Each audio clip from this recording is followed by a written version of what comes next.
Halo teman-teman semua, bagaimana kabarnya hari ini?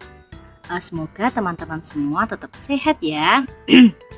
Oke, perkenalkan sebelumnya nama saya Hoiriyah dengan NIM 137251020, Prodi S1 PGSD RPL, Universitas Ngudi Waluyo. Teman-teman, sebelum kita mulai pembelajaran, kita ice breaking terlebih dahulu ya. Gini, saat kakak bilang tepuk 1, nanti teman-teman mengikuti dengan gerakan seperti ini. Kalau kakak bilang tepuk 2, seperti itu ya. Coba kita praktekkan. Tepuk 1, tepuk 2, seperti itu ya. Oke, di sini kita akan membahas pelajaran bahasa Indonesia bab 6 tentang aku tersesat. Tujuan pembelajaran bahasa Indonesia kelas 3 bab 6 ini adalah yang pertama, peserta didik mampu berpendapat dalam berdiskusi dan menyimak informasi dari pengumuman lisan. Yang kedua, peserta didik dapat menyebutkan permasalahan yang dialami tokoh dalam cerita dan mengidentifikasi langkah-langkah keamanan saat tersesat. Yang ketiga, peserta didik dapat berbicara dengan volume suara yang tepat untuk meminta pertolongan dan mampu menuliskan pendapat. Nah, untuk materinya nanti kita akan belajar dari teks naratif ya teman-teman. Pernahkah teman-teman pergi ke suatu tempat yang sangat ramai bersama orang tua kalian? Bagaimana perasaan kalian saat kalian itu tersesat? Pasti sedih ya.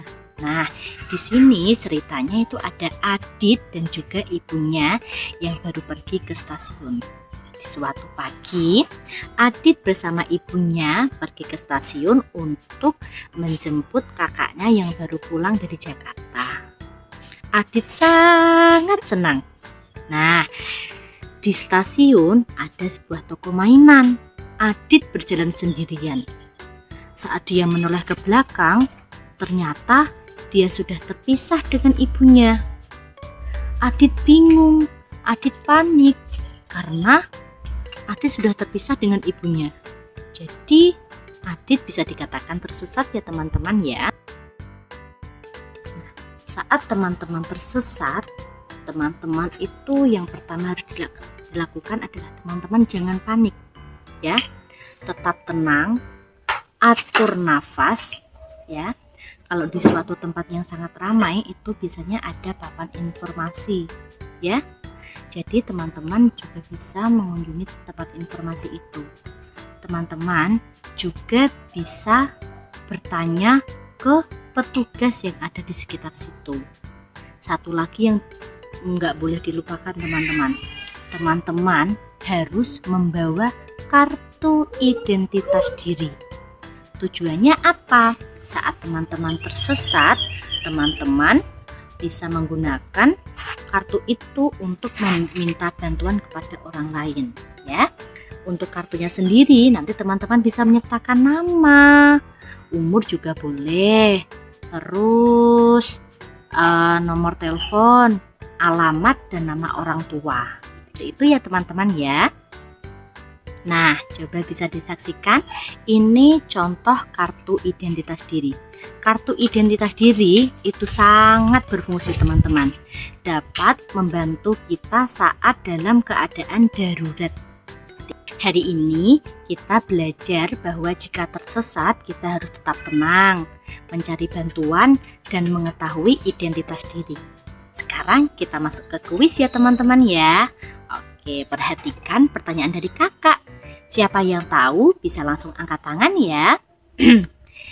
Dari pertanyaan yang pertama, apa masalah yang dialami oleh Adit? Apakah A. kehilangan mainan, B. tersesat, dan C. kehujanan? Ayo, yang bisa boleh angkat tangan ya. Oke Mas Dito, apa jawabannya Mas Dito? Iya, benar sekali. B ya, Adit tersesat. Oke, sekarang kakak mau dong teman-teman menyiapkan pulpen dan juga buku tulis. Karena kakak ingin melihat teman-teman itu menulis jawaban kalian. Sekarang pertanyaannya seperti ini. Tuliskan pendapat kalian. Apa yang sebaiknya dilakukan Adit saat tersesat? Kakak beri waktu ya, bisa menuliskan jawabannya. Siapa yang selesai lebih dulu boleh angkat tangan. Oke ya. Oke, waktunya cukup ya. Apakah sudah selesai teman-teman? Oke, boleh maju ke sini. Kakak mau lihat dong jawaban teman-teman. Kakak juga pengen lihat bagaimana tulisannya teman-teman. Oke, kakak bacakan boleh. Menurut Mbak Adifa, hal yang harus dilakukan Adit adalah tetap tenang dan mencari bantuan petugas keamanan. Bagaimana kira-kira jawabannya teman-teman? Tepat sekali ya. Mungkin ada yang mau jawaban lain? Oh iya, benar sekali. Menunjukkan identitas diri dan meminta bantuan orang lain untuk menghubungi keluarga di rumah. Oke, pertanyaan terakhir dari kakak ya teman-teman ya, sebelum kakak tutup perjumpaan pada hari ini. Mengapa penting bagi kita untuk selalu membawa kartu identitas saat bepergian? Kalian bisa menulis jawabannya. Kakak beri waktu 2 menit ya. Sudah dikumpulkan semua ya. Coba kakak buka satu jawaban dari teman-teman semua. Ini jawaban dari Mbak Kinan. Jawabannya adalah karena jika saya tersesat, orang lain dapat membantu menghubungi orang tua saya. Saya menjadi lebih aman saat bepergian. Oke, kira-kira jawabannya tepat nggak teman-teman? Tepat sekali ya teman-teman ya. Beri tepuk tangan buat teman-teman hebat semua. Oke, kakak rasa cukup untuk pertemuan hari ini ya teman-teman ya. Kita bertemu di pertemuan selanjutnya. Teman-teman jangan lupa tetap belajar, jaga kesehatan, makan sehat dan bergizi ya teman-teman ya. Kakak tutup dulu perjumpaan hari ini. Terima kasih. Wassalamualaikum warahmatullahi wabarakatuh.